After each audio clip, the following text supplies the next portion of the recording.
Bismillahirrahmanirrahim. Assalamualaikum warahmatullahi taala wabarakatuh. Tuan-tuan dan puan-puan yang saya hormati sekalian, bapa-bapa, ibu-ibu, hatur nuhun. Apa khabar? Bagaimana hari ini? Hari ini hari pertama kita mengerjakan ibadah berpuasa di bulan Ramadan. Di Malaysia telah pun bermula hari ini sebagai hari yang pertama. Jadi mudah-mudahan dengan keberkatan bulan Ramadan di mana Allah turunkan Al-Quran akan menjadi bulan yang diberkahi dengan segala perkara yang akan membawa kita kepada suasana ataupun membawa kita kepada realiti, membawa kita kembali kepada jalan yang dituntun oleh baginda Rasulullah sallallahu alaihi wasallam. Tuan-tuan dan puan-puan yang saya hormati sekalian, saya Masa Bayu sekali lagi akan menyambung topik yang keempat tentang kisah Dajjal. Kisah yang sangat penting sebenarnya untuk kita memahami dan untuk kita mengetahui supaya jangan kita terpedaya dengan tipu daya iblis laknatullah. Kerana itu adalah satu proses yang nak tak nak tuan-tuan dan puan-puan kena tahu kita berhadapan dengan musuh yang nyata. Bila musuh yang nyata sebagaimana yang telah dijelaskan di dalam Al-Quran, ini iblis. Dia dah berjanji, dia telah pun memohon kepada Allah, meminta kepada Allah untuk mendapatkan masa yang panjang sampai akhir hari kiamat, berarti sampai akhir zaman. Jadi daripada zaman awal sampai zaman yang terakhir, iblis ada tuan-tuan dan puan-puan. Kenapa? Kerana dia telah pun diberikan oleh Allah kelebihan untuk lanjut usianya. Artinya tak mati-mati tuan-tuan dan puan-puan. Daripada situ, iblis telah melakukan begitu banyak onak, begitu banyak keadaan yang atas satu tujuan saja, iaitu untuk dia mengharu-birukan kita tuan-tuan dan puan-puan. Dia menyebabkan kita tersesat ke jalan yang akan membawa kita kepada api neraka. Tuan-tuan dan puan-puan, telah pun saya jelaskan semalam tentang 7 nilai tetap yang perlu difahami tentang Dajjal alias iblis laknatullah. Ramai yang bertanya dengan saya, sebenarnya kisah Dajjal ni kisah yang macam mana? Adakah ia hanya sebagai satu cerita yang berkait tentang iblis tetapi tidak dapat dijelaskan secara fizik ataupun tak dapat dijelaskan secara nyata? Bagaimana Imam Mahdi akan menentang? Bagaimana kisah-kisah yang banyak di dalam situasi pada hari ini yang bercerita tentang Dajjal, yang ada sosok Jadi hari ini tuan-tuan dan puan-puan, saya akan perjelaskan kepada tuan-tuan dan puan-puan untuk menyambung topik yang keempat berkaitan dengan realiti, berkaitan dengan persoalan-persoalan Dajjal. Sebenar-benarnya Dajjal ini tuan-tuan dan puan-puan, macam mana keadaan dia. Kita dah tahu sifat dia, kita dah tahu dari segi aspek kriteria dia, dan semalam kita dah tahu 7 nilai tetap yang dia gunakan, semua atas tujuan menyesatkan. Maka hari ini tuan-tuan dan puan-puan, saya akan menjelaskan kepada tuan-tuan dan puan-puan cara yang digunakan oleh Dajjal. Semalam dah dijelaskan tentang nilai tetap, tapi hari ini saya akan jelaskan kepada tuan-tuan dan puan-puan cara apa yang akan digunakan oleh Dajjal. Dan sebelum itu, saya akan perjelaskan terlebih dahulu, sebenarnya Dajjal ada bahagiannya. Ada 2 bahagian Dajjal yang perlu kita fahami. Maka hari ini saya akan jelaskan terlebih dahulu bahagian Dajjal. Kemudian saya akan sambung dengan 4 formula yang digunakan oleh Dajjal untuk menyesatkan kita, untuk memastikan kita berada dalam keadaan yang menentang Allah Subhanahu Wa Taala. dan menolak apa yang telah disampaikan oleh junjungan besar kita Nabi Muhammad sallallahu alaihi wasallam. Tuan-tuan dan puan-puan, apabila saya bercerita dengan tuan-tuan dan puan-puan, ia adalah sesuatu yang telah saya kaji berdasarkan kepada apa yang telah saya perolehi daripada Al-Quran. Bila sebut saja tentang Dajjal, maka dia adalah sifat batil yang paling utama. Yang ini dalam Quran berulang kali disebut tentang Dajjal. Dajjal ni adalah mereka yang engkar, tuan-tuan dan puan-puan, sosok yang engkar. Maka mereka-mereka yang engkar itu adalah golongan-golongan yang telah pun dijelaskan di dalam Al-Quran. Orang-orang yang engkar, mereka-mereka yang engkar bukan sahaja engkar, malah ia melakukan kerosakan di atas muka bumi. Maka itu yang dikatakan syaitan-syaitan daripada golongan jin dan manusia. Kerana daripada dua sifat inilah wujudnya Dajjal, tuan-tuan dan puan-puan. Dajjal akan datang daripada dua sifat ini. Sama ada sifat sebagaimana jin ataupun sifat dia sebagaimana manusia. Maka akan ada Dajjal-Dajjal yang akan berada di atas muka bumi, bergerak di atas muka bumi dari seluruh pelosok, hujung ke hujung, benua ke benua, yang akan berjalan di atas muka bumi, yang akan berada di dalam air, yang ada di atas padang pasir, yang akan ada di antara kawasan-kawasan terpencil. Maka seluruh tempat di atas muka bumi ini telah pun dijejaki, telah pun wujudnya Dajjal-Dajjal daripada kalangan jin dan manusia. Maka mereka-mereka inilah yang telah berulang-ulang kali dinyatakan oleh Allah di dalam Al-Quran, yakni syaitan-syaitan yang akan menyesatkan umat manusia. Maka mereka inilah Dajjal-Dajjal yang telah saya maksudkan kepada tuan-tuan dan puan-puan untuk proses yang pertama. Kerana ada dua kategori Dajjalnya. Maka saya jelaskan yang pertama, yakni mereka-mereka yang menyatakan memiliki sifat-sifat bukan hanya ianya pada faktor keengkaran, tetapi dia mendatangkan kerosakan. Dia melakukan begitu banyak onak-onak di atas muka bumi. Syaitan-syaitan yang direjam. Mereka bersepah-sepah, tuan-tuan dan puan-puan. Ada daripada kalangan jin dan ada juga daripada kalangan manusia. Maka itulah, tuan-tuan dan puan-puan, sesungguhnya syaitan-syaitan itu adalah daripada kalangan manusia dan jin. Jadi apabila kita berada di dalam status tersebut, telah saya jelaskan kepada tuan-tuan dan puan-puan semalam. Okay, saya dah jelaskan dah semalam. Bila kita bercerita tentang Dajjal, ada tak sifat Dajjal dalam diri kita? Ada tak tujuan nilai tetap yang kita lakukan dalam hidup kita? Maka jika kita memenuhi kriteria-kriteria tersebut, tuan-tuan dan puan-puan, itu yang saya katakan semalam, kita adalah Dajjal. Kita adalah makhluk yang akan merosakkan.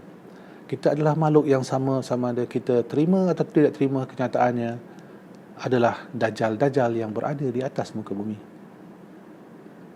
Dajjal yang akan melakukan begitu banyak perkara-perkara yang keji,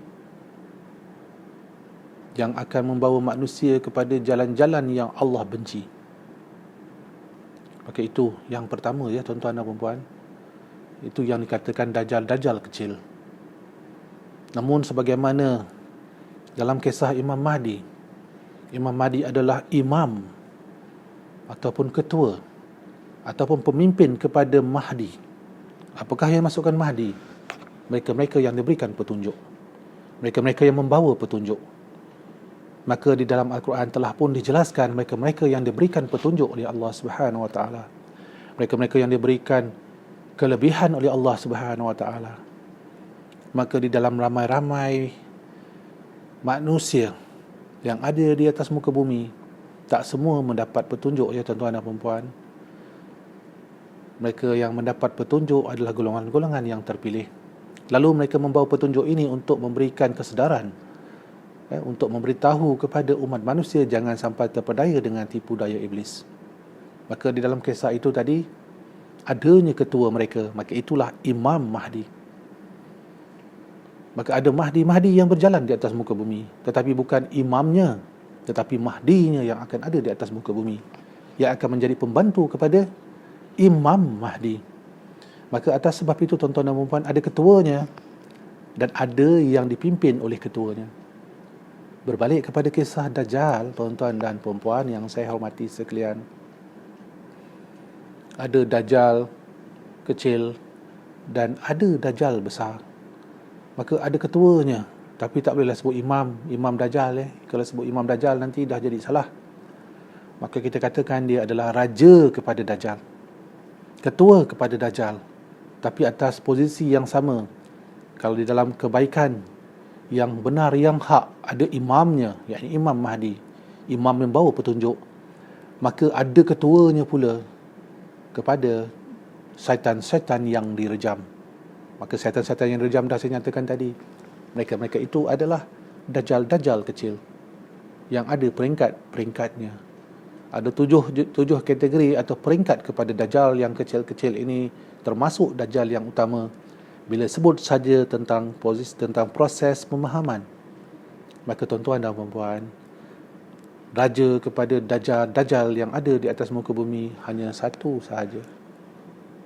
Beliau adalah Iblis laknatullah. Iblis adalah Dajjal yang paling besar sekali. Dialah raja kepada segala raja kebatilan. Maka Dajjal-Dajjal kecil itu, sebagaimana kisah Namrud, sebagaimana kisah dalam kisah Nabi Allah Ibrahim, ya, sebagaimana dalam kisah Nabi Musa, Firaun, Abu Jahal, ya. Ramai lagi mereka-mereka yang ada di dalam saudara-saudara yang melakukan kerosakan di muka bumi. Samiri contohnya, itu semua adalah Dajjal-Dajjal kecil yang berada pada tingkat masing-masing. Kerana ada 7 tingkat Dajjal. Peringkat yang pertama sampai peringkat yang ke-7. Daripada peringkat yang pertama sampai peringkat yang ke-6, itu semua adalah Dajjal-Dajjal kecil. Tetapi bila sampai peringkat yang ke-7, yang tertinggi, hanya ada satu saja Dajjalnya, iaitu Iblis laknatullah. Jadi tuan-tuan dan puan-puan, faham ya yang cuba saya sampaikan dalam perkara ini? Tuan-tuan dan puan-puan, bila saya katakan ada 2 Dajjal, 2 golongan Dajjal, maka tuan-tuan dan puan-puan, Dajjal yang tertinggi, tidak ada siapa yang boleh ambil tempat tersebut. Itu adalah milik Iblis laknatullah. Itulah milik beliau. Tetapi yang lain-lain, tempat-tempat yang lain, peringkat-peringkat yang lain-lain, itu sebenarnya disediakan oleh Iblis kepada kita, tuan-tuan dan puan-puan, kepada kita manusia dan kepada jin. Apa yang saya sampaikan ini kepada tuan-tuan dan puan-puan, tuan-tuan dan puan-puan telah dapat menyaksikan secara langsung apa yang saya nyatakan. Maka jangan lupa tuan-tuan dan puan-puan, bahawa kita juga berada di dalam suatu tempat, di dalam satu alam, di dalam satu suasana di mana Allah tidak jadikan jin dan manusia itu melainkan untuk menyembahnya, untuk tunduk kepadanya. Maka kita berbicara tentang manusia, dalam masa yang sama saya juga menyampaikan kepada golongan-golongan jin yang sedang memerhati YouTube Masa Bayu. Jadi ada juga jin-jin yang sedang memerhatikan saya, jin-jin yang juga diberikan tanggungjawab oleh Allah Subhanahu Wa Taala, bahawa anda juga tidak terkecuali atas apa yang disampaikan oleh Masa Bayu. Kerana Masa Bayu memerhatikan anda, anda memerhatikan Masa Bayu, maka Allah memerhatikan kita sebenar-benarnya. Maka apa yang saya sampaikan kepada tuan-tuan dan puan-puan hari ini adalah kepada dua sifat ini, jin dan manusia. Maka tuan-tuan dan puan-puan, khususnya tuan-tuan dan puan-puan yang terus tekun mengikuti segala penjelasan saya berpesan-pesan kepada tuan-tuan dan puan-puan. Berulang-ulang kali saya menjelaskan dengan ketakutan kepada tuan-tuan dan puan-puan. Ketakutan bukan takut kepada Allah, kata kita. Habis ketakutan pada apa? Ketakutan kepada Dajjal. Maka itulah yang akan dilakukan oleh Dajjal. Tetapi saya nak jelaskan kepada tuan-tuan dan puan-puan, ketakutan yang sebenar-benarnya adalah kepada Allah. Maka saya sangat takut, tuan-tuan dan puan-puan. Bukan takut yang jelas, oh Dajjal itu mempunyai kehebatan. mempunyai kelicikan, tipu daya dan sebagainya. Tetapi saya takut, tuan-tuan dan puan-puan, takut kita tanpa kita sedar, kita takutkan kepada Dajjal dan kita tak takut kepada Allah. Untuk itu, tuan-tuan dan puan-puan, bapa-bapa, ibu-ibu,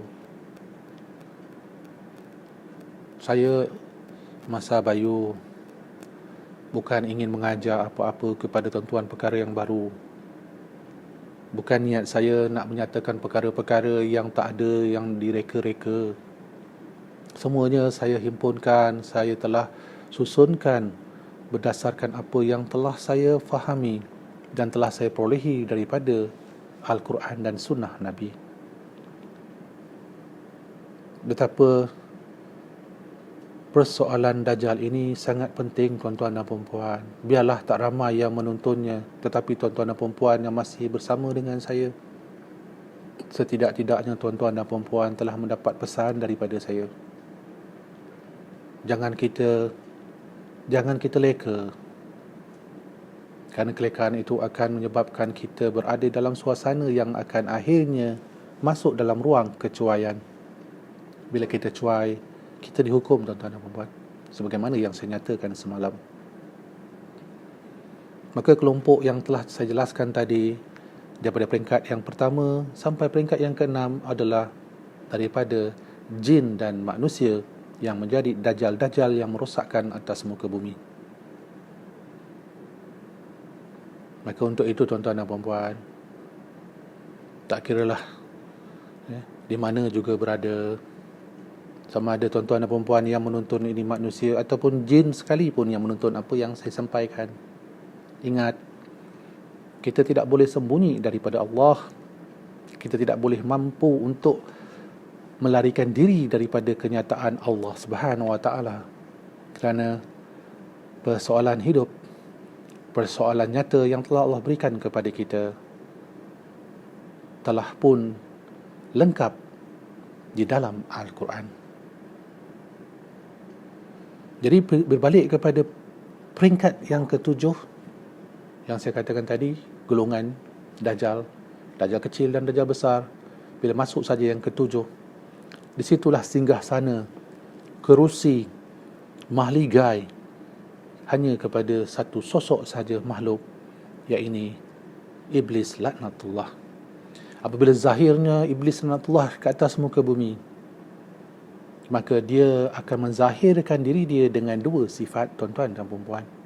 Dia menggabungkan diri dia asalnya, iaitu sebagaimana telah dijelaskan di dalam Al-Quran, daripada kejadian api yang sangat panas.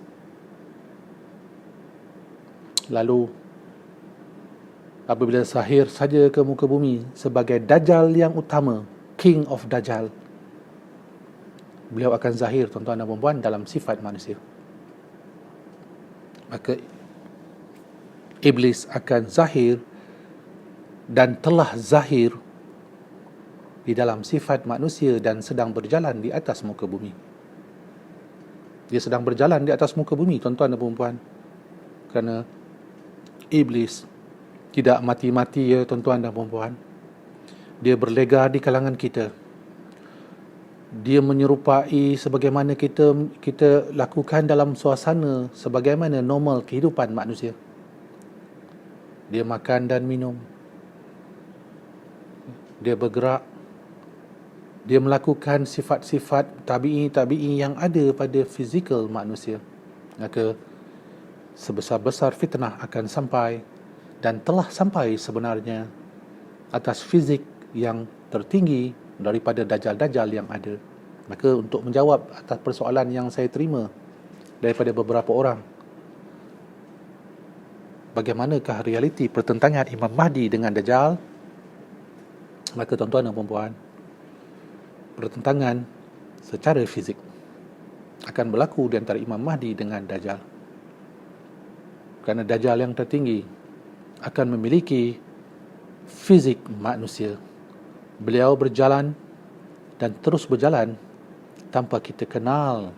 Kita tidak akan mampu mengenal dia. Kita tidak akan dapat memahamkan dia kecuali berdasarkan apa yang telah saya sampaikan kepada tuan-tuan dan puan-puan, berdasarkan kepada Al-Quran. Ingat apa saya pesan? Bagaimana nak kenal siapa itu Dajjal? Kerana dia akan datang dengan berbagai-bagai rupanya. Dia akan datang dengan berbagai-bagai gayanya. Dia akan duduk di hadapan tuan-tuan dan puan-puan, melihatkan dirinya seorang orang yang sangat-sangat tinggi derajatnya. Dia akan jadikan diri dia sebaik-baik manusia yang ada di depan mata kita. Kerana dia akan lakukan segala bentuk tipu daya untuk memastikan segala rencana dan perancangan dia akan terlaksana. Tuan-tuan dan puan-puan, itu adalah perkara yang pertama. Ya, kita ada perkara-perkara lain yang saya akan sampaikan kepada tuan-tuan dan puan-puan. Pergi perlahan-lahan sikit ya. Kata orang Jawa, alon-alon, ya, ojo kesandung, ya. Jadi pelan-pelan, jangan tersandung jatuh. Jadi kita perlahan-lahan lah, ya. Slow and steady, kata orang putih. Jadi saya akan berikan tuan-tuan dan puan-puan penjelasan tu dengan alon-alon, ya. Yang kawan saya daripada Indonesia, dia kata dia suka saya cakap Jawa. Tak pandai sangat sebenarnya, tapi bolehlah sikit-sikit, ya. Sebab ramai kawan Jawa pun. Berbalik kepada apakah yang akan dilakukan, cara yang akan dilakukan oleh Iblis. Ada 4, tuan-tuan dan puan-puan. Tadi saya jelaskan tentang golongan dia, peringkat dia macam mana, ada kedua kelompoknya. Maka yang seterusnya adalah ada 4 kaedah yang akan digunakan oleh Iblis untuk dia menjadikan kita dajjal-dajjal kecil, untuk dia menjadikan tuan-tuan dan puan-puan, nak menjadikan saya dan semua umat manusia, tak ada seorang pun dia nak lepaskan, termasuk jin-jin yang sedang mendengar dan sedang menonton video saya ni. Anda juga tak terlepas, ya. Jangan fikir anda tak dapat dilihat oleh manusia, anda bebas. Kerana bagi mereka yang boleh melihat, anda jelas kelihatan di hadapan atas izin Allah. Jadi ini semua terlibat. Baik jin, baik manusia, kisah masa bayu, semua terlibat. Semut pun terlibat, semua terlibat, semua makhluk terlibat. Apa yang saya sampaikan, kerana ianya datang daripada Al-Quran, kajian Al-Quran, maka Al-Quran meliputi 7 petala langit dan 7 petala bumi. Maka dengar betul-betul, ya. Jangan kedip mata, sebab apa yang saya nak sampaikan ini sangat-sangat penting buat kita semua. Pertama, beliau akan menggunakan medium ilmu. Tuan-tuan dan puan-puan, ilmu adalah perkara, tools, kaedah, wadah, formula yang akan digunakan oleh Iblis untuk menyesatkan kita. Bila sesatkan kita, maksudnya dia nak jadikan kita syaitan-syaitan yang direjam lah, nak jadikan kita dajjal, tuan-tuan dan puan-puan. Bagaimana maksudnya? Maka sebagaimana saya jelaskan kepada tuan-tuan dan puan-puan tentang kisah Imam Mahdi adalah nukleus ilmu di akhir zaman kepada kebaikan, maka Iblis adalah nukleus ilmu di akhir zaman kepada kebatilan. Maka dia akan memastikan terpesonglah segala ilmu yang ada di atas muka bumi ini daripada kebenaran. Dia akan wujudkan apa juga cara-caranya. Dia akan lakukan dengan apa-apa juga suasana sekalipun untuk dia memastikan ilmu yang dimiliki, ilmu yang diperolehi oleh manusia-manusia itu adalah ilmu yang dia telah susun. Dia jadi gurunya, dia akan jadi tok gurunya, dia akan jadi ilmuannya, dia akan jadi saintisnya, dia akan jadi profesornya, dan dia akan jadi ustaznya. Kerana ilmu-ilmu itu adalah ilmu yang telah beliau susun, yang beliau miliki atas faktor ingkar kepada Allah Subhanahu Wa Taala. Maka apabila beliau telah diturunkan derajatnya, diturunkan pangkatnya menjadi makhluk yang terkutuk, maka iblis dendam dengan manusia, tuan-tuan dan puan-puan. Jatuhnya iblis kerana ilmu, jatuhnya beliau dari tempat yang mulia kerana ilmu yang dia miliki. Maka dia akan gunakan cara yang sama untuk menjatuhkan kita, tuan-tuan dan puan-puan. Maka itu adalah asas yang akan digunakan oleh iblis. Saya perlu menjelaskan perkara ini lebih perinci, perlahan-lahan sedikit, kerana ini sangat-sangat penting, tuan-tuan dan puan-puan. Maka wujudlah pusat-pusat ilmu, tak kiralah apa jenis ilmu, dalam bidang ilmu sains, di dalam bidang ilmu teknikal, di dalam ilmu sosial, bahkan di dalam ilmu agama juga. Beliau telah lakukan dan suntik perkara-perkara yang bertentangan dengan apa yang telah disampaikan oleh baginda Rasulullah sallallahu alaihi wasallam kepada umat manusia. Perkara ini bukan berlaku pada zaman Rasulullah sahaja, kerana ia telah berlaku awal lagi. Itu yang adanya kisah-kisah penentangan-penentangan daripada begitu banyak kaum-kaum. Kisah Nabi Allah Nuh, kisah Nabi Allah Ibrahim, kisah Nabi Allah Musa, kisah Nabi Allah Zulkifli, kisah Nabi Allah Lut. Itu adalah atas tangan-tangan iblis laknatullah. Maka dengan ilmu yang beliau telah susun, wujudlah pusat-pusat ilmu yang akan memesongkan realiti daripada diri manusia dan jin. Diperelok-elokkan oleh syaitan-syaitan yang direjam dengan menunjukkan bahawa ilmu yang mereka miliki itu adalah ilmu yang benar, ilmu yang akan menuntun mereka kepada jalan kembali kepada Allah. Tetapi hakikatnya ilmu-ilmu yang ada pada saat akhir zaman adalah ilmu yang asing daripada Islam. Macam mana yang disebutkan asing daripada Islam? Ilmu yang tidak ada kena mengena dengan Al-Quran dan Sunnah baginda Rasulullah sallallahu alaihi wasallam. Begitu banyak segala perkara-perkara yang telah dicampur adukkan, ditambah-tambahkan. Kisah yang tidak wujud tentang kisah Rasulullah akan dijadikan sebagai satu cerita-cerita yang akan digunakan oleh dajjal-dajjal kecil yang bersepah-sepah di atas muka bumi. Mana mereka peroleh ilmu-ilmu ini, tuan-tuan dan puan-puan? Manakah mereka dapat segala cerita-cerita penambahan yang tidak ada kena mengena di dalam Al-Quran? Itulah kisah tadi. Ilmu itu adalah ilmu daripada iblis laknatullah. Kerana dia jatuh dengan ilmu, maka dia akan jatuhkan kita juga dengan ilmu. Kerana ilmu adalah perkara yang akan menentukan nasib, akan menentukan kehidupan manusia di atas muka bumi, lebih-lebih lagi kehidupannya di hadapan Allah Subhanahu Wa Taala di akhirat yang kekal selama-lamanya. Saya nak beri contoh kepada tuan-tuan dan puan-puan. Semalam kami di Telegram berbincang panjang. Saya tanya satu soalan kepada mereka-mereka yang ada dalam Telegram. Jadi tuan-tuan dan puan-puan yang tidak lagi bergabung di Telegram, boleh bergabung di Telegram kerana kami berbincang secara langsung. Saya di situ ada ruang, saya akan berbincang secara langsung. Jadi saya nak ambil contoh kisah kepada ilmu ni tadi. Bagaimana banyak sekali versi-versi ilmu Dajjal yang telah berlegar di atas muka bumi. Contohnya, satu saya nak berikan.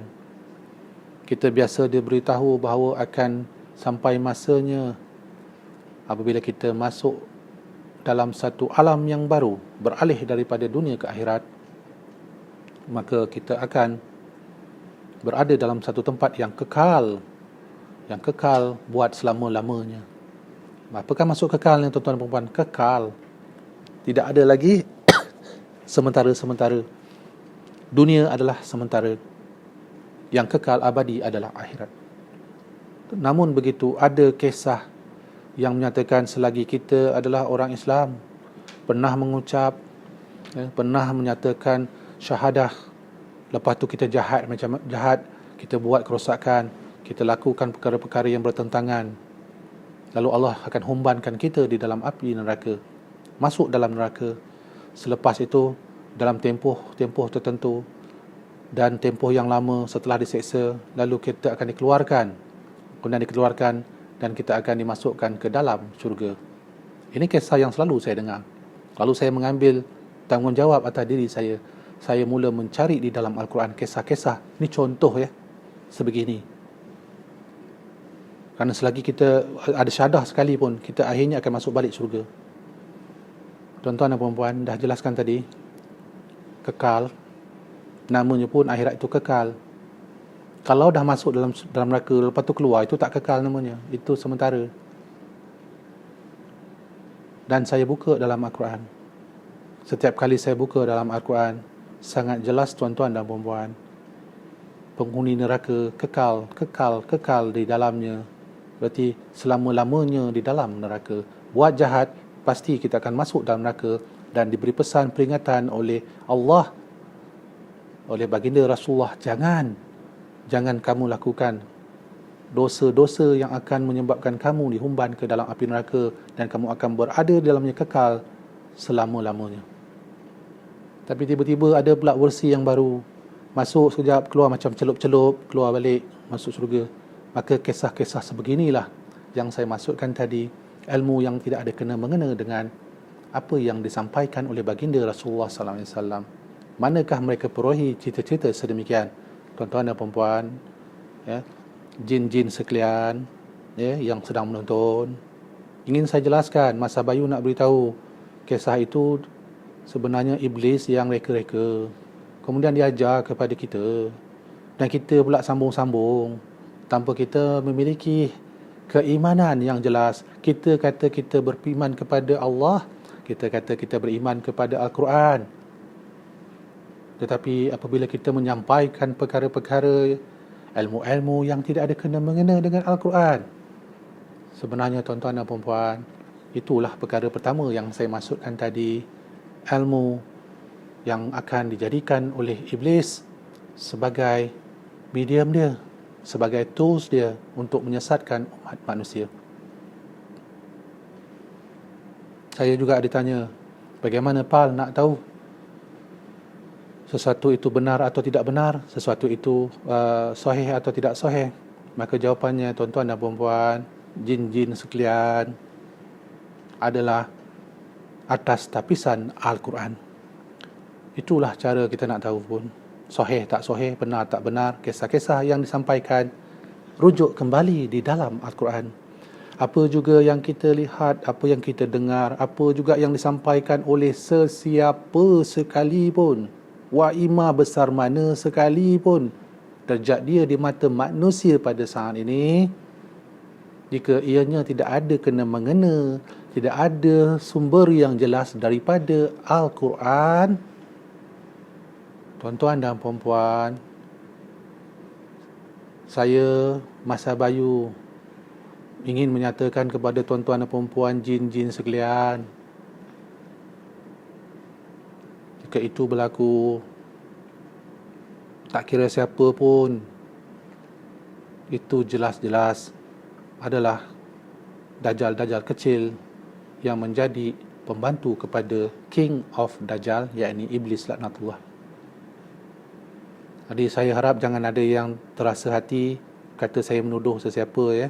Saya bukan tuduh, saya menjelaskan. Kalau tuduh ni perkara tak benar lagi. Saya menjelaskan dengan sebenar-benarnya bahawa mereka yang menyampaikan ilmu yang tidak ada kena-mengena dengan Al-Quran dan Sunnah baginda Rasulullah SAW, ditokok-tokok tambah, dibawa-bawa daripada kisah-kisah yang tidak ada kena-mengena. Ingat semalam saya sampaikan macam mana persoalan-persoalan semalam. Maka itu tapis-tapiskanlah dengan Al-Quran, tuan-tuan dan puan-puan. Maka perkara yang pertama adalah tentang ilmu akan menjadi wadah kepada iblis laknatullah. Boleh faham ya? Ingat ya, ilmu. Jadi hati-hati dengan orang-orang yang dikatakan ilmuwan-ilmuwan, kerana akhir zaman tidak ada lagi ilmuwan-ilmuwan. Sebab itulah datangnya Imam Mahdi. Kerana ilmu Mahdi sahajalah yang akan membawa ilmu yang benar, tuan-tuan dan puan-puan. Sebab itu dia diturunkan, sebab itu dia dizahirkan. Kerana pada saat beliau telah wujud, sebagaimana saya cakap dengan kisah-kisah sebelum-sebelum ni, tentang kisah Imam Mahdi, tentang pembantu Imam Mahdi, saat itu kosong ilmunya. Ingat saya sebut dulu, kosong ilmunya. Bila kosong ilmunya maksudnya apa? Kosong ilmu yang berpandukan kepada Al-Quran dan Sunnah. Tetapi satu ilmunya. Ilmu apa? Ilmu yang direka cipta, ilmu yang dibawa, diajar oleh iblis laknatullah. Jadi muhasabah diri. Ingat, kosongkan diri kepada keilmuan yang ada pada hari ini. Check and balance, rujuk balik dalam Al-Quran. Itu yang pertama ya, tuan-tuan dan puan-puan. Allah ya Rabbi. Okey, perkara yang kedua adalah dalam soal yang berbalik kepada adab, soal yang berbalik kepada akhlak, soal yang berbalik kepada tingkah laku manusia. Kerana sebagaimana yang telah saya jelaskan kepada tuan-tuan dan puan-puan, sebagaimana yang telah saya nyatakan kepada tuan-tuan dan puan-puan dalam siri-siri yang sebelum ini, baginda Rasulullah sallallahu alaihi wasallam diutuskan kepada umat manusia untuk menunjukkan, untuk menjadi model kepada akhlak yang mulia, akhlak adab yang sangat mulia. Bahasanya, keindahan sebutannya, cara penyampaiannya, akhlaknya itu adalah pakaian kepada baginda Rasulullah SAW. Maka kita nak mengenal umat Islam, kita kenal dengan akhlaknya. Kita takkan kenal dengan pakaiannya. Saya duduk di Tanah Arab lama, tuan-tuan dan puan-puan. Duduk ni, saya pernah sampai di Bahrain satu waktu tu. Saya duduk, saya tiba-tiba saya nampak, kenapa orang Arab ni duduk masuk tempat minum apa namanya, bar ya. Tempat tu ada satu tempat tu yang berdekatan dengan airport. Jadi dia minum arak. Saya tengok dia pakai jubah, pakai serban, bukan pakai sigal lah, dia pakai yang tutup kepala tu. Baju pakai serban. Tangan pegang tasbih, tuan-tuan dan puan-puan. Saya kata, na'udzubillah, apalah jadi orang Arab jadi macam ni. Memang dia orang Arab. Pakaian dia, kalau kita tengok, memang dia Arab lah ya. Kita kan sebut Arab je, lemah jiwa kita kan. Orang Melayu ni kalau sebut Arab je, lemah jiwa raga dia. Tak apalah, saya faham sebab saya duduk tanah Arab lama. Jadi rupa-rupanya dia adalah Arab Kristian, tapi pakaian sama, bercakap Allah pun sebut Allah. Boleh terpedaya, tuan-tuan dan puan-puan. Jadi bukan luaran dia ya. Sebut Islam adalah akhlak dia pada perkara yang nombor tadi. Yang nombor 2 yang saya katakan tadi. Maka iblis, dia akan rosakkan akhlak-akhlak. Dia akan keluarkan segala-gala perkara yang baik-baik, tata susila, tingkah laku, sopan santun. Ini tidak lagi dibenarkan oleh iblis. Tidak ada rasa lagi hormat menghormati. Tidak ada rasa lagi merendahkan diri. Kerana iblis tak suka merendah diri. Daripada awal-awal lagi dah, dia tak suka rendah diri. Tak boleh kata dia. Aku tak akan tunduk kepada Adam. Itu tak nak rendahkan diri dia kerana ilmu dia yang pertama tadi. Maka wujudlah dunia hari ini, tuan-tuan dan puan-puan, yang telah pun dikuasai oleh iblis dengan meletakkan manusia-manusia, tentera-tentera dia. Tadi tentera yang pertama dia adalah tentera daripada ilmuwan-ilmuwan Yang pertama tadi, ilmuwan-ilmuwan yang digodaknya, diwujudkan pusat ilmu, diwujudkan ilmuwan-ilmuwan, saintis dan sebagainya, yang menyebabkan manusia itu jatuh. Kalau sains pun, sains tak ingat Allah. Banyak lagi sebenarnya saya nak cerita, tapi tak cukup masa. Jadi balik kepada kisah yang kedua, dia akan wujudkan pula Dajjal yang akan merosakkan akhlak-akhlak manusia. Itulah yang berlaku. Cuba tuan-tuan dan puan-puan lihat, nak mudah faham, lihatlah bahasa kita hari ini di kalangan bangsa kita dululah. Kita jangan cerita bangsa orang. Ini bangsa kita, senang kita nak faham. Saya hari ini tuan-tuan dan puan-puan, saya boleh kadang-kadang tak faham anak-anak muda bercakap sekarang, apa yang dia cakap saya pun dari pening nak memahamkan dia, ambil masa yang panjang juga. Bahasa-bahasa yang tidak ada lagi keindahan, bahasa yang tidak ada lagi kelembutan. Kalau dalam cerita-cerita drama, semua kisah-kisah keburukan yang dipaparkan. Cuba tuan-tuan dan perempuan tengok drama, sinetron. Kalau di Indonesia, sinetron. Tengku Wisnu tu kawan saya. Siapa yang daripada Indonesia tu, Tengku Wisnu kalau sedang menonton, apa khabar Pak Tengku. Jadi ramai kawan-kawan saya juga artis-artis di Indonesia. Jadi saya nak terangkan kepada tuan-tuan dan perempuan, persoalan-persoalan yang akan dibangunkan oleh Dajjal. Yang kedua, dia mewujudkan manusia-manusia, tentera-tentera dia yang akan dapat mempengaruhi adab dan akhlak manusia kepada adab dan akhlak yang dia miliki. Macam saya katakan tadi, bahasa cukuplah. Jadi saya terfikir, kerana pernah satu waktu tu, waktu saya siapkan buku saya, buku paleontologi, ini kisah saya juga, tak ada kisah orang lain. Saya pergi ke satu jabatan, iaitu di Dewan Bahasa dan Pustaka, ada di Kuala Lumpur ni, ibu pejabat dia di sebelah IDFR lah. Jadi bila saya sampai ke situ, saya ada pembentangan tentang penjelasan saya berkait tentang bahasa Melayu dan teknologi, tentang bahasa Melayu dan sains. Jadi bila saya nak masuk ke situ, di pintu masuk Dewan Bahasa dan Pustaka, di atas tu tertulis bahasa jiwa bangsa. Maka dengan cara tanpa kita sedar, Iblis telah pun merubah jiwa bangsa, jiwa manusia, dengan meletakkan proses hilangnya adab tata susila dalam diri semua manusia yang ada di atas muka bumi. Hari ini banyak bahasa-bahasa Melayu yang saya tak faham. Kalau dulu, kalau saya kita panggil seseorang tuan, saudara, encik, ataupun kita sebut nama. Tapi hari ini jadi satu perkataan tu saya tak faham. Ataupun dulu dipanggil engkau, kamu. Hari ini korang. Saya tak faham korang tu apa, mana datang ayat tu. Korang tak makan ke korang?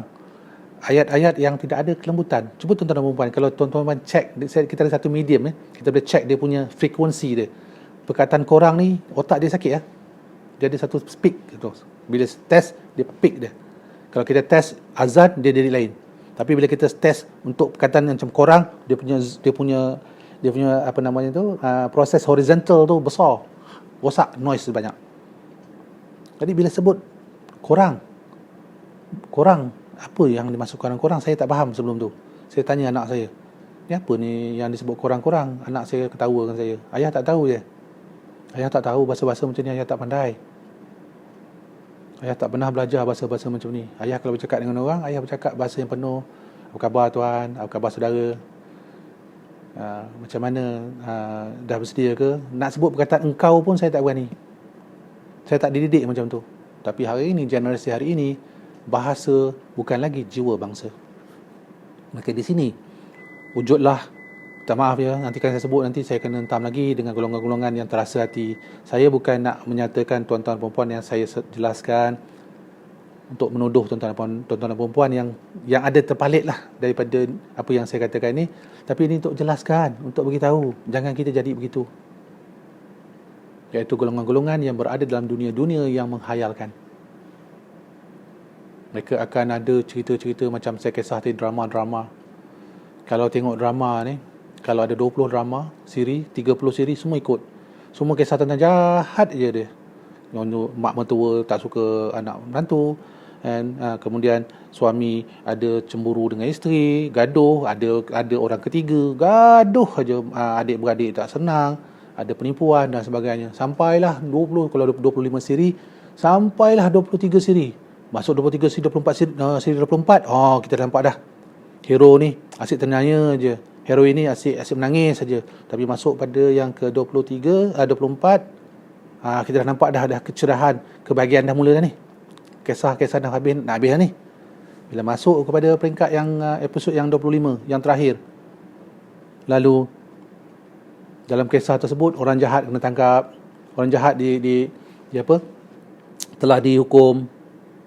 Mak mentua menyesal, bapa mentua menyesal, mereka yang buat kesilapan menyesal, dan akhirnya setelah itu terlengkap dan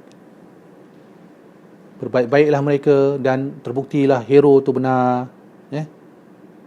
Apa tu apa berlaku tuan-tuan dan puan-puan? Habis filem tu. Tutup dah cerita tu. Lihat di sini. Sehingga dalam bentuk hiburan. Dia cerita buruk daripada episod yang pertama sampai episod yang 24. Bila dah sampai kepada kemenangan kepada hero, habis cerita tu. Tak balance langsung. Nampak di sini tuan-tuan dan puan-puan. Dengan cara macam tu, akhirnya bahasa-bahasa yang digunakan dalam media-media, bahasa digunakan dalam TV, dalam drama, dalam movie dan sebagainya, didengar hari-hari. Dia didengar oleh setiap manusia hari-hari. Makcik-makcik yang suka tengok drama tu. Dan akhirnya daripada situ tuan-tuan dan puan-puan, anak-anak pun duduk sebelah. Dan wujudlah masyarakat drama. Tidak ada lagi dodoi mendodoi, pesan berpesan, hormat menghormati di antara orang-orang muda dengan orang-orang tua. Maka inilah perkara yang akan menjadi pautan kepada iblis laknatullah, dengan memastikan akhlak-akhlak yang dimiliki oleh manusia adalah akhlak-akhlak Hollywood, akhlak-akhlak K-pop, akhlak-akhlak Bollywood, akhlak-akhlak sinetron, akhlak-akhlak siri jam 7 malam. Maka itu semua adalah lakonan watak-watak yang akhirnya mempengaruhi mereka-mereka yang menjadi penonton. Lalu tanpa mereka sedar, perkara itu akhirnya menjadi darah daging dan menjadi pakaian kehidupan. Dan disitulah hilangnya adab-adab mereka. Hari ini, subhanallah, bawa kereta pun silap sikit kena hamput, silap sikit kena jerit. Kita ni dah tua. Saya ni bawa kereta, saya orang tua, kan? Bawa tu silap sikit, kadang-kadang lampu tu belum lagi nak hijau, baru hijau di belakang, tekan horn, horn. Lepas tu tunjuk-tunjuk penumbuk, baru nyala hijau tu. Kata, ya Allah, sabar. Kalau nak mandu kereta di Malaysia ni kena banyak sabar. Di mana hilangnya? Di mana nilai-nilai itu telah pergi? Maka inilah ceritanya tentang perkara nombor 2, tuan-tuan dan puan-puan.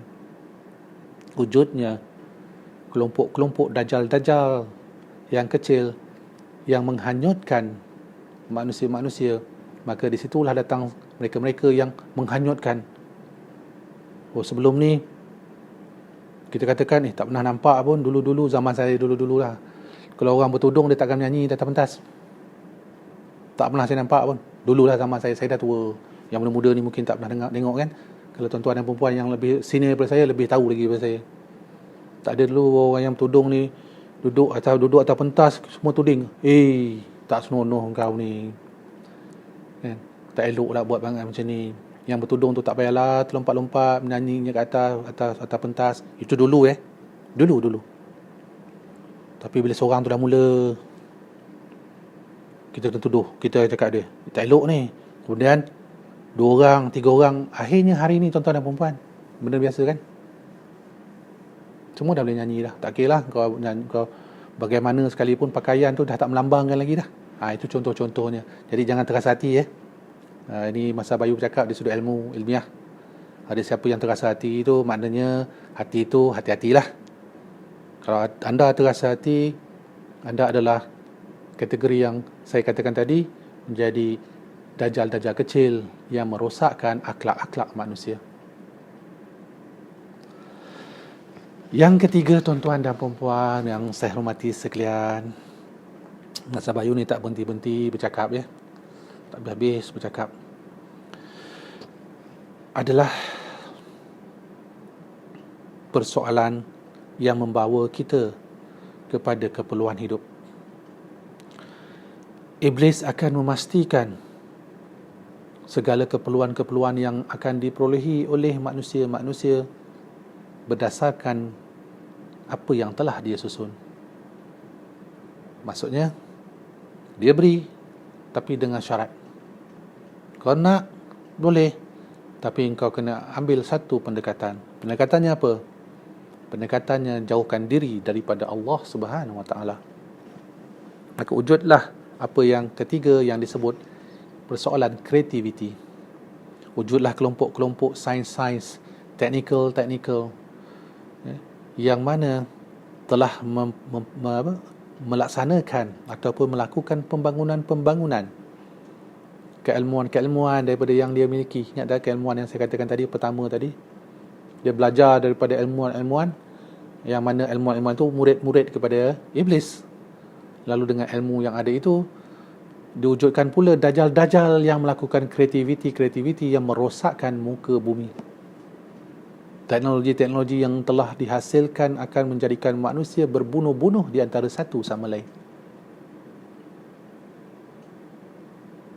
Jadilah pertumpahan darah sebagaimana yang telah dinyatakan, ditanya oleh malaikat kepada Allah, kenapa dijadikan manusia yang akan menyebabkan pertumpahan, yang akan melakukan pertumpahan darah di atas muka bumi. Benarlah apa yang dikatakan oleh malaikat, benarlah apa yang ditanya oleh malaikat kepada Allah. Kerana Iblis telah melahirkan technical, scientist, profesor, mereka doktor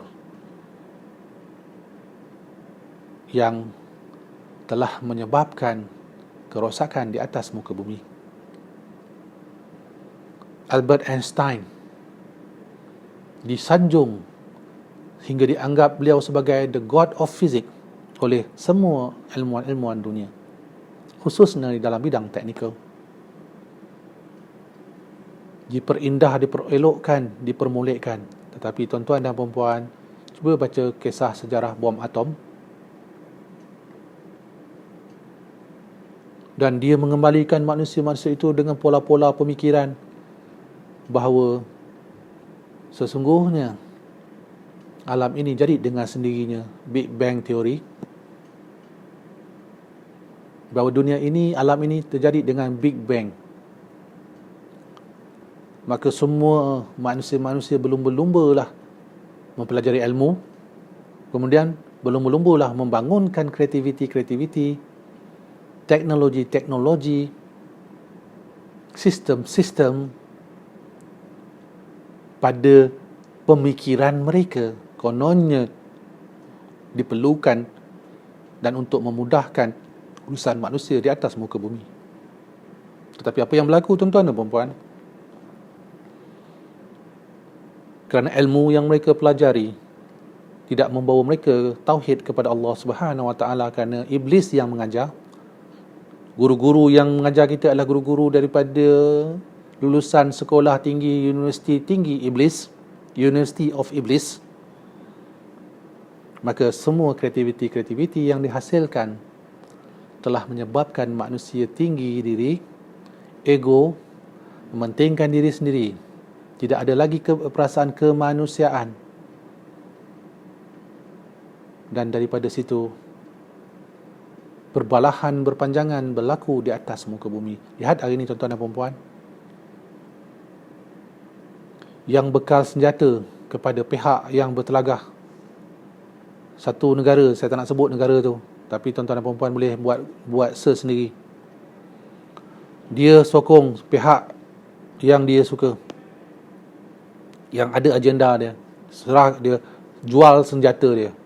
Kau ini ada masalah ni, dia akan menyebabkan kau ada masalah. Apa yang berlaku di Iran, apa yang berlaku di Timur Tengah, ini semua kisah-kisah yang sama, tuan-tuan dan puan-puan.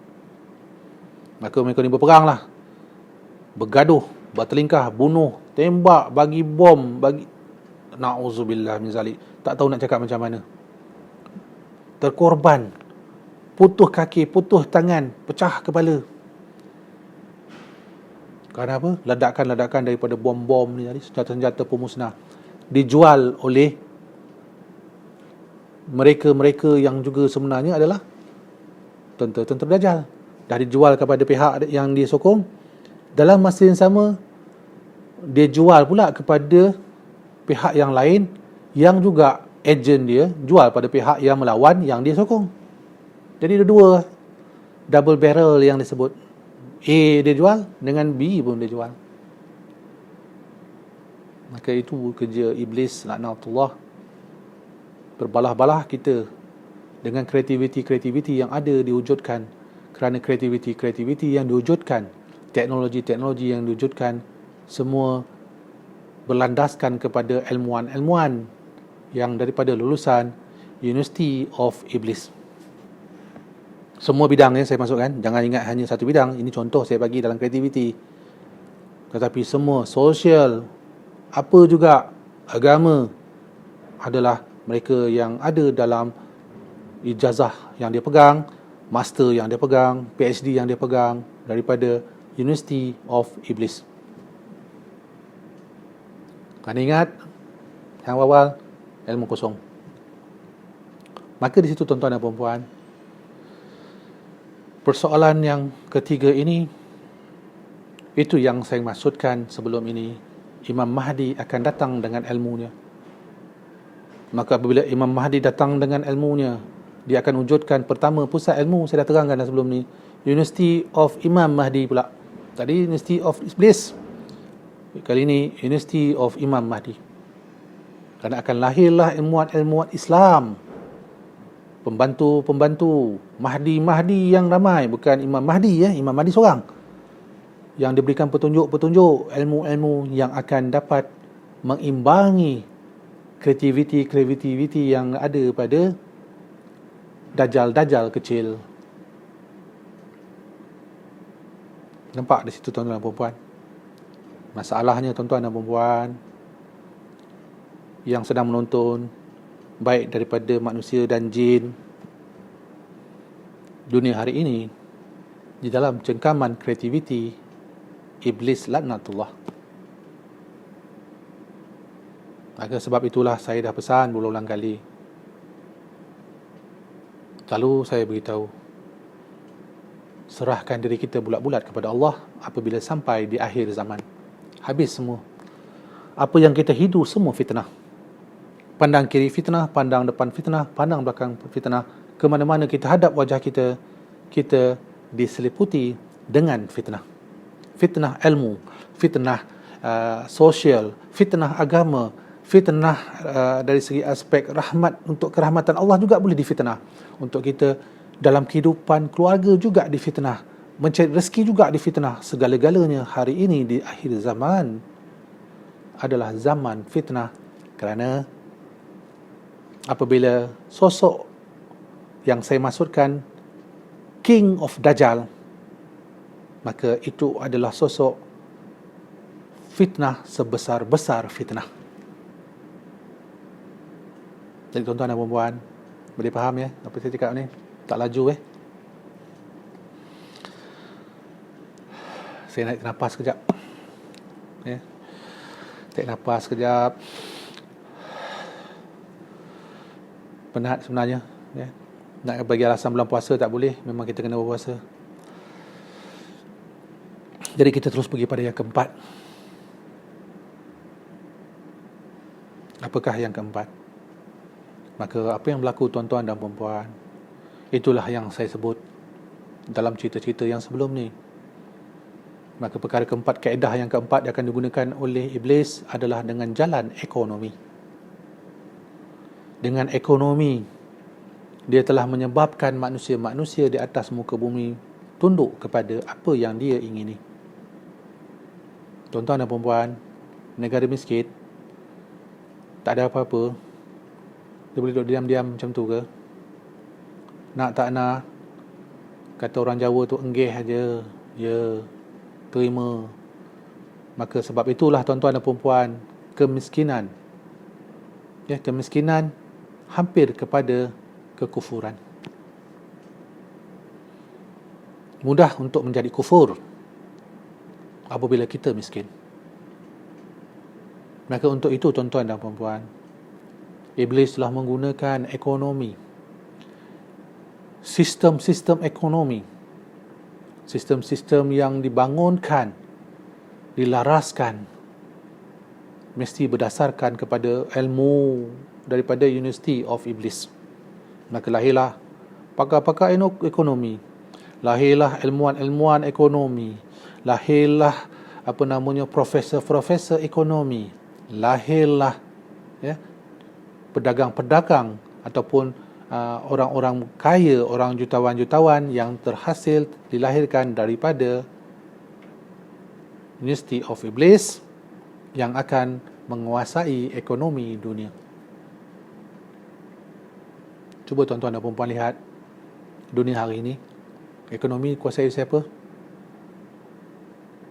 Oh, kita ada sumber ekonomi Tuan Pal, negara Arab, Saudi ke contohnya, dia ada minyak dan sebagainya.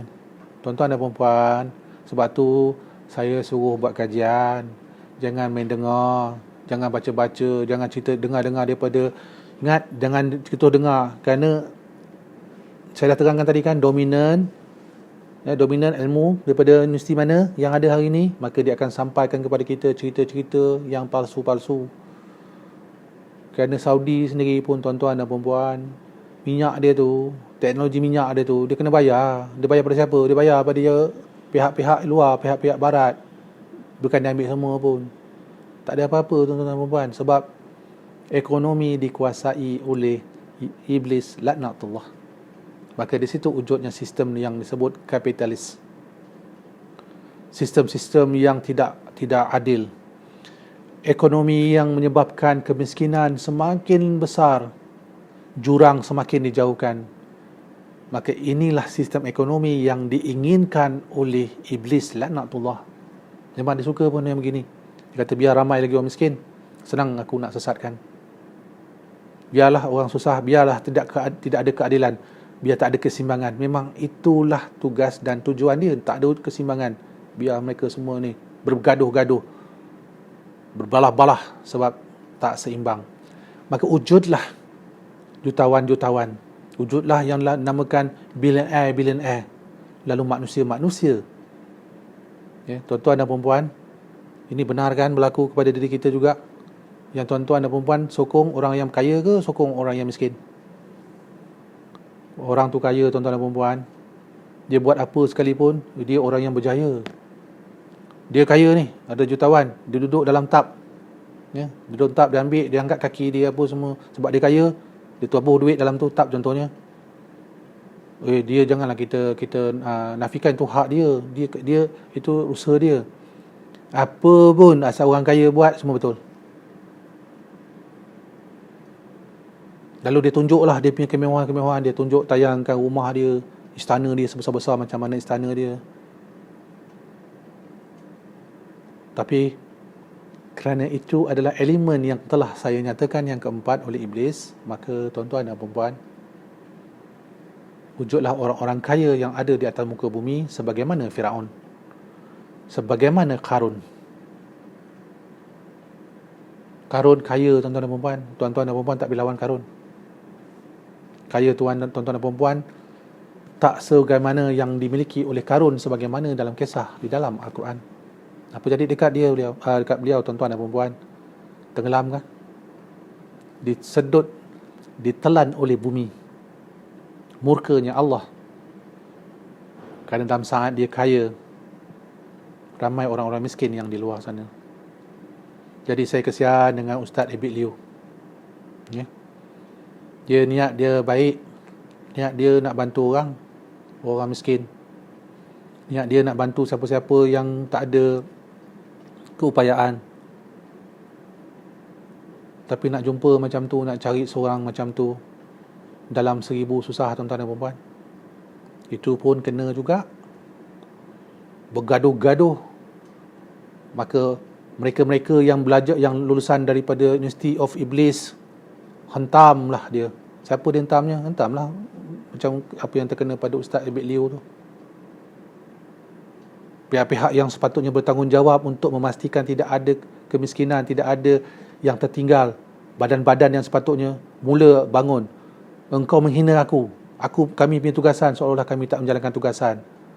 Masyarakat sekeliling yang rasa seolah-olah dihina kerana datangnya beliau untuk membantu. Itu contoh-contoh ekonomi puncanya telah menyebabkan perbalahan-perbalahan.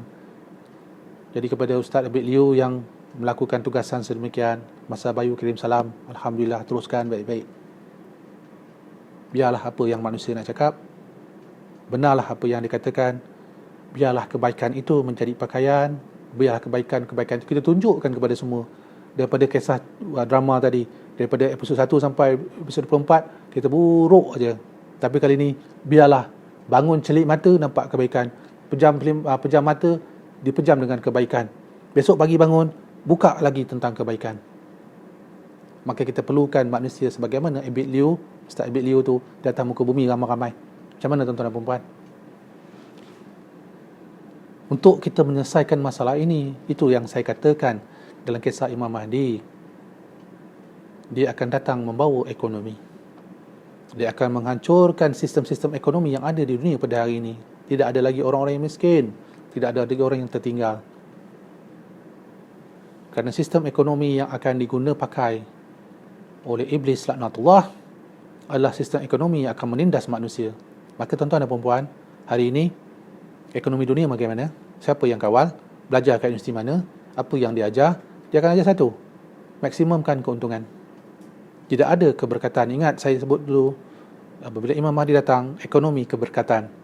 Tetapi apabila kepada iblis laknatullah, ekonomi berdasarkan kepada keuntungan. Jadi dah cukup 4 ya tuan-tuan dan puan-puan. Banyak saya nak ceritakan, nak memperincikan. Mungkin kita boleh bersembang lagi malam ni ya, di dalam Telegram. Semalam panjang ya, sampai pukul 2 lebih, pukul 3 pagi. Saya sedang siap buatkan buku, terpaksa berhenti sekejap melayan. Begitu banyak ya kisah-kisah, tapi alhamdulillah menarik sekali perbincangan kita di dalam Telegram. Kalau siapa yang belum bergabung di Telegram, bolehlah bergabung ya di Telegram. Kita berbincang-bincang di situ. Tak ada siapa pandai, tak ada siapa guru, tidak ada siapa yang lebih. Kita duduk sama-sama berdiskusi. Jadi tuan-tuan dan puan-puan, untuk merumuskan ya keseluruhan topik kita pada hari ini, ingin saya jelaskan sekali lagi, ada 2 kelompok Dajjal. Yang pertama, kelompok peringkat 1 sampai peringkat 6, itu adalah Dajjal-Dajjal kecil. Dan peringkat yang ke-7, hanya ada satu saja Dajjal, iaitu King of Dajjal. Maka itulah Iblis laknatullah. Dan beliau akan datang, dan beliau telah datang, dan beliau telah berjalan di atas muka bumi dengan fizik yang nyata. Maka dia ada 2 sifat, jin dan manusia, dan dia telah pun ada di dalam sifat manusia dan sedang berjalan di atas muka bumi pada hari ini. Itu yang pertama. Yang keduanya adalah kaedah yang digunakan pakai oleh iblis untuk menyesatkan kita tuan-tuan dan puan-puan. Maka apakah kaedah yang digunakan? Ada 4 yang telah saya jelaskan tadi. Dia akan menggunakan ilmu, dia akan mewujudkan pusat ilmu, dia akan melahirkan ilmuwan-ilmuwan dalam semua bidang, dalam semua kaedah, dalam semua disiplin, yang mana lulusan-lulusan daripada University of Iblis yang akan ada di atas muka bumi, yang akan menjelaskan tentang ilmu-ilmu yang disampaikan oleh iblis kepada manusia seluruh muka bumi, yang akhirnya akan menyebabkan manusia-manusia akan dipesongkan, disesatkan daripada Al-Quran dan Sunnah baginda Rasulullah sallallahu alaihi wasallam. Maka ingat, yang pertama adalah ilmu. Maka yang kedua selepas itu adalah berbalik kepada pemecahan akhlak, akhlak yang tidak lagi membawa junjungan akhlak daripada baginda Rasulullah sallallahu alaihi wasallam, maka wujudlah lagi tentera-tentera dia, dajjal-dajjal kecil yang akan disuntik, dijadikan manusia-manusia yang popular, yang hebat-hebat, yang jadi ikutan-ikutan, yang akan disanjung-sanjung. Akhirnya idola-idola itu akan diperelokkan dan dia akan membawa akhlak-akhlak yang akan bertentang dengan akhlak oleh baginda Rasulullah SAW sebagaimana yang ada di dalam Al-Quran. Itu nombor dua. Yang ketiganya, wujudnya ilmuwan-ilmuwan dalam bidang-bidang teknikal, ilmuwan-ilmuwan saintis-saintis, doktor-doktor yang tidak lagi berpandukan kepada Al-Quran, tetapi berpandukan daripada silibus-silibus yang ada di dalam University of Iblis. Perubatan-perubatan lagi yang menolak hakikat tentang realiti kejadian manusia, lebih berpegang kepada satu badan yang lambangnya juga lambang yang bisa. Lambang yang bisa itu makhluk yang bisa lah, maksudnya sangat jelas. Maka tuan-tuan dan puan-puan, wujudnya engineer-engineer, saintis-saintis yang menghasilkan pembangunan kreativiti, tetapi bukan tujuan untuk kemakmuran, tetapi tujuan yang digunakan oleh iblis adalah untuk kehancuran. Dan yang terakhir, yang keempat, mewujudkan kelompok-kelompok dajjal-dajjal kecil dari peringkat 1 sampai peringkat 6 yang akhirnya akan menyebabkan manusia terpengaruh dengan mereka-mereka dajjal-dajjal kecil, pedagang-pedagang, ahli ekonomi, mereka-mereka yang dikatakan pakar-pakar ekonomi yang sebenarnya telah menyebabkan ketidakseimbangan kepada semua umat manusia. Maka tuan-tuan dan puan-puan, jelas ya tentang apa yang saya terangkan pada hari ini. Jadi untuk itu, jangan lupa mentelaah, jangan lupa buka Al-Quran, jangan lupa mengkaji sekali lagi setiap apa yang saya sampaikan. Dan untuk itu saya, Masa Bayu, ingin mengucapkan selamat berpuasa. Jangan punting-punting puasa, solat jangan ditinggalkan, ya. Solat 5 waktu, tak ada kurang, tak ada lebih, tak ada tambah, tak ada yang lain-lain. 5 waktu lengkap perlu kita lakukan, ya, dan semoga dipanjangkan usia tuan-tuan dan puan-puan, panjangkan usia saya dengan keberkatan. Panjang usia tak berkat, susah. Lebih baik kita pendek nyawa asalkan mati dalam iman. Tapi kalau panjang nyawa kita macam iblis, ya, panjang nyawa tapi menyesatkan manusia. Jadi tuan-tuan dan puan-puan sekalian, untuk itu sekali lagi saya, Masa Bayu, mengucapkan berbanyak-banyak terima kasih. InsyaAllah kita berjumpa lagi esok hari. Assalamualaikum, salam sejahtera.